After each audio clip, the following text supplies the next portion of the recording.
With 2019 just around the corner, some Republicans will soon have to decide whether they want to take on President Trump as a primary challenger. But in some early states like South Carolina, the GOP party is signaling it may cancel its 2020 primary in order to protect the president. This comes as the Trump re-election campaign says it will merge with the Republican National Committee, another indication of party support for the president, ahead of what's expected to be a highly competitive race. So CBSN political reporter Caitlin Huey-Burns is the author of that CBSNews.com article, and she's joining us now to give us a little more insight.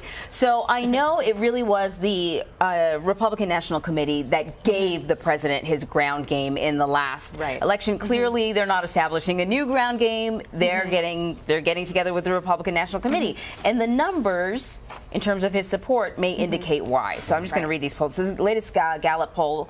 86% of Republicans approve of the way Mr. Trump is doing his job as president.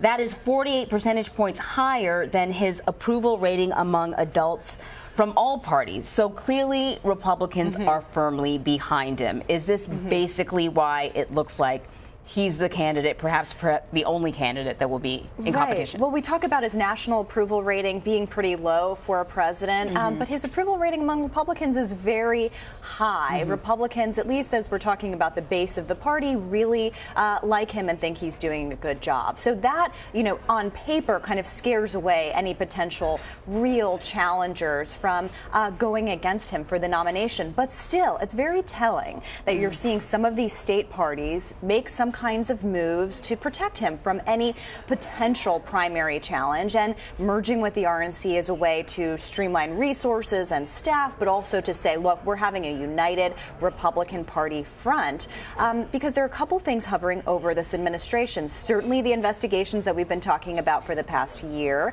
House Democrats will certainly be paying close attention to that and issuing, subpoenas perhaps and going more into investigative measures, but also the economy still could remain a question mark in 2020. So protecting the president kind of signals at least a need to do that at this point.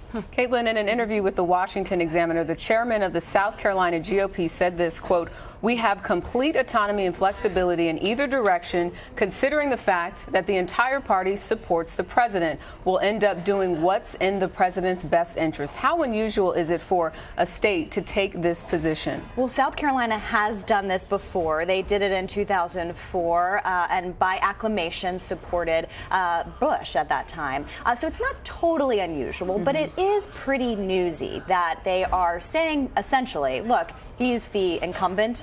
He's the head of our party. We're just doing the inevitable. But, you have other Republicans that I have talked to that say, well, if he is so well positioned, why not go out there and earn the votes and kind of show that you have earned the nomination again? So in New Hampshire, for example, there has been some moves by a couple of Trump supporters in the party to, change the bylaws to make it so that you can endorse a candidate. And that's not what New Hampshire usually does. And there has been a lot of pushback to that, actually, including from the Republican governor, who says, look, New Hampshire always provides an even playing field, and we want to do that this time around. And if the president has support, let's let him show that to the voters. And New Hampshire's very interesting because even if some of these candidates who are or would-be candidates to challenge a president don't really have much of a chance, they can still damage him ahead of the general election. We saw that with Bush, for example, in 1992, challenged by Pat Buchanan, who didn't even win any primaries, but he came close